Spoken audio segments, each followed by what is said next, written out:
திமுகவுக்கு எதிராக இந்த களத்துல கடந்த 5 ஆண்டு காலமாக தொடர்ச்சியா ஒரு எதிர்கட்சியா சட்டமன்றத்தில் போய் அதிமுக குரல் கொடுத்ததான் தாண்டி மக்கள் மன்றத்தில் நின்று இந்த திமுக எதிராக இன்னைக்கு தமிழ்நாட்டில் திருச்செந்தூர்ல முருகன் கோவில்ல தமிழ்ல குடமுழுக்கு நடைபெற போகுது. இந்த மும்முனை போட்டியில சொன்னாங்கல்ல சவுக்கு சங்கரு இந்த குணசேகரன், அதுல எந்த முனையில இருந்த கட்சி தமிழ்ல குடமுழுக்கு நடைபெறுக்கு காரணம்?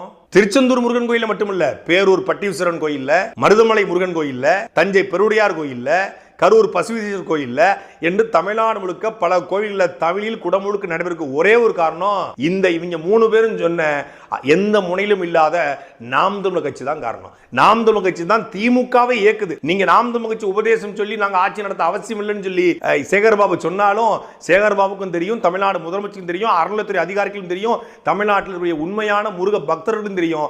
நாம் தமிழர் கட்சியால் மட்டுமே, சீமானால் மட்டுமே வழக்கு போடப்பட்டு இன்னைக்கு தமிழில்